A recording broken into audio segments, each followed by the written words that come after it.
Hello malt mates, welcome to review number 1125 extras.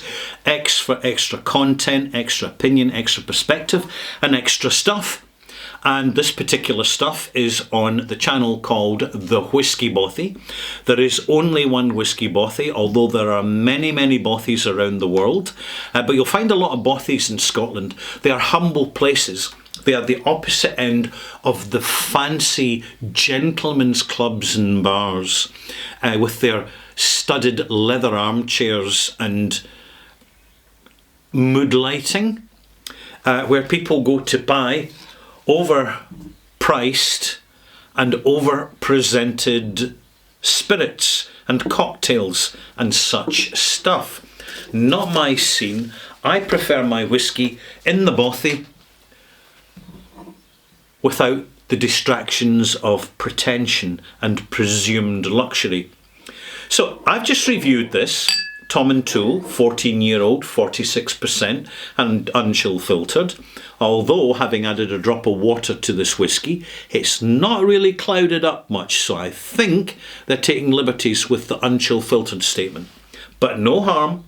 For the price, this 14-year-old single malt, in my opinion, is good value and it's good quality.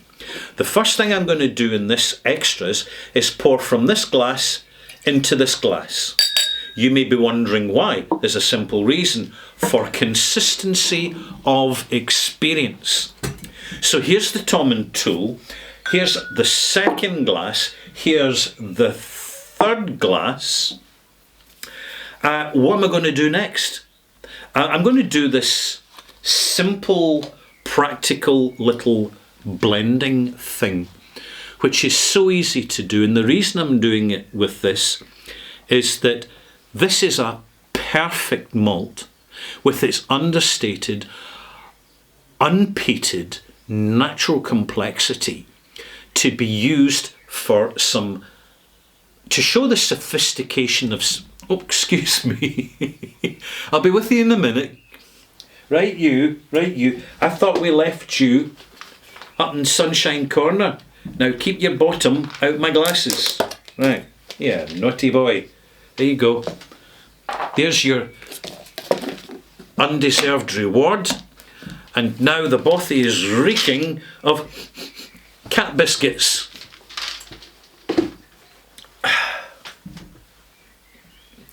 I could ban them from the bothy by blocking the cat entrance, but to be honest, it wouldn't be as much fun.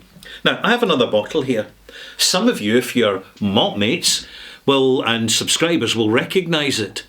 This was something that was bottled a few years ago by myself. It is a bottling special edition of a single cask Caol Ila. And I'm going to take the top off. Give it a smash. Oh, it's as fresh as the day it was bottled. I'm going to pour 2 more drams of Tom and Toole.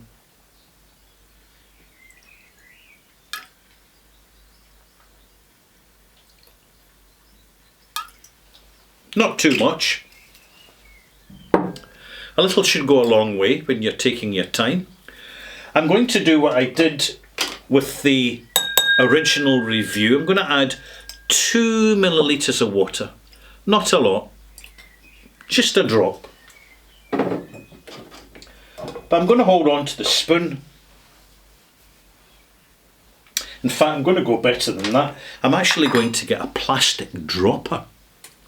And I'm going to put the dropper into the Caol Ila and literally one single drop. Here, I'll bring this forward and show you the single drop here. See that? Hope you didn't miss it. That's 1 single drop of Caol Ila. I have put 1 literally single drop of Caol Ila, and to the next one,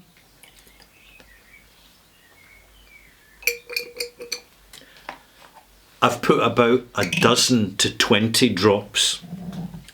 Then I'm just going to roll these glasses gently, no shaking them. You see the experts shaking them. I don't shake them. You shake before you rush. You shake for dramatic effect. It's theatre.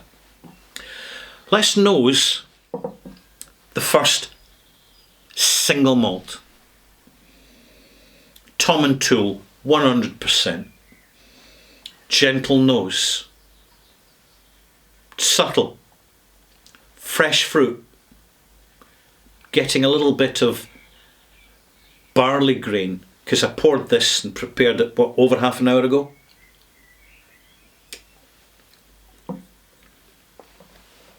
Aromatic, complex, slightly soft, gentle, soft, fresh gingeriness. A little bit of apricot in the background, a little bit of almond.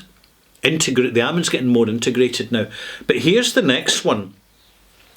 That literally, in that glass, one single drop of Caol Ila. Already, the nose is different. Already, the nose is losing its fresh fruitiness. And in its place is something slightly green and earthy. From one single drop.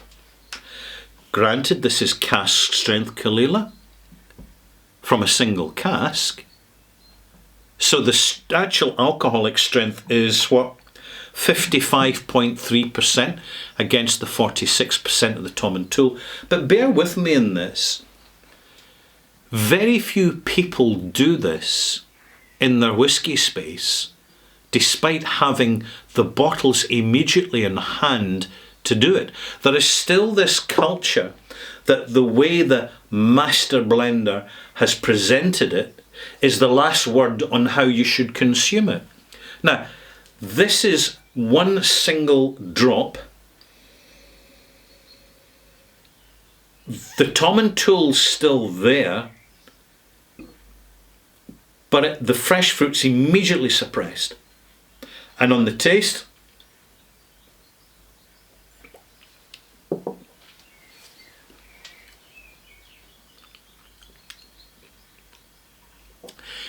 it's now got plums in it. You know, purple plums, as in plum wine. Fresh fruit has become more plummy. The apple notes taste a little more like baked apple, you know, with the sultanas or raisins in it and a bit of honey.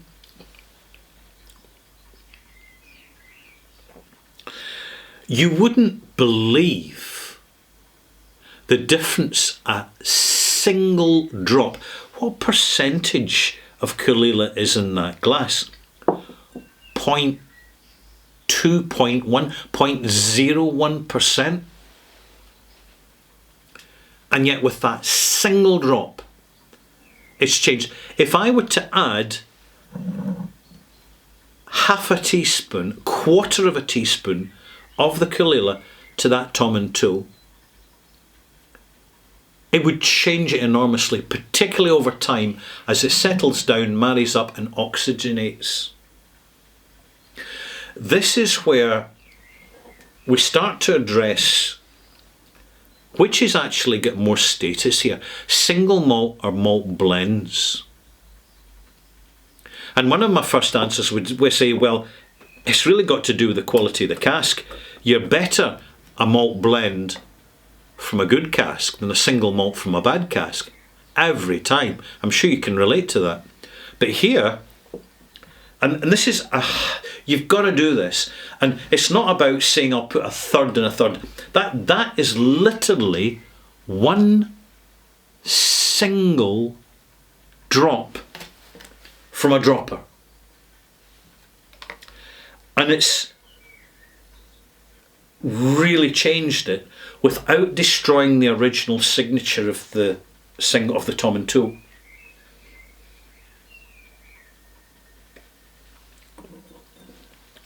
Now it's still changing.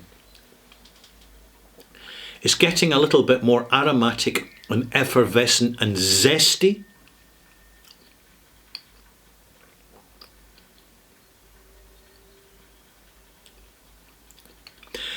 The finish is slightly more unbalanced because there's the phenolics are now jousting away with the bitter almond ginger in the finish. It's still to settle down. This is something else I highly advise. See, when you're doing this, let your experiment run for hours, if not days. Put a lid on it, walk away, come back later.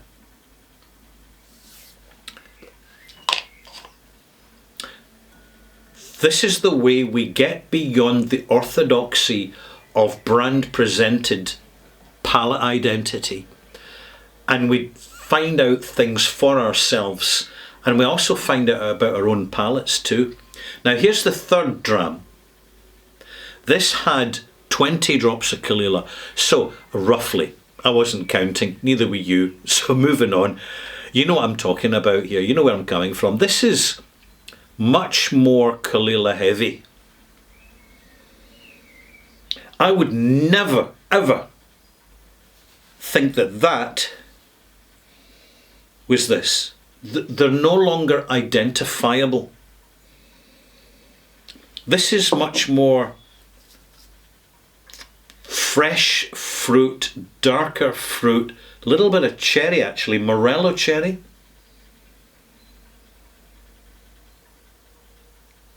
It's a much more dialed in nose taste.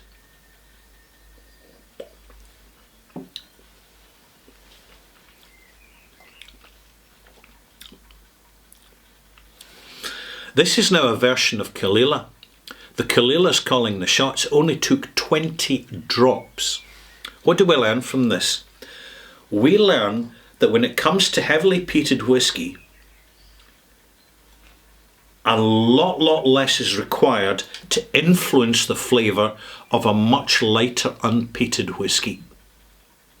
And the only way you really know about it, malt mates, is when you do what I'm doing, and I know you've probably got the resources to do so. Not necessarily Tom & Toole, not necessarily Caol Ila, but you've probably got an unpeated and a peated standard whiskey. Like, well, this isn't so standard, but you know, it's Caol Ila is one of the most available all-time independent bottling peated whiskies you will find, and it rarely disappoints. In fact, often it absolutely sparkles. Final taste between the final taste of the third one.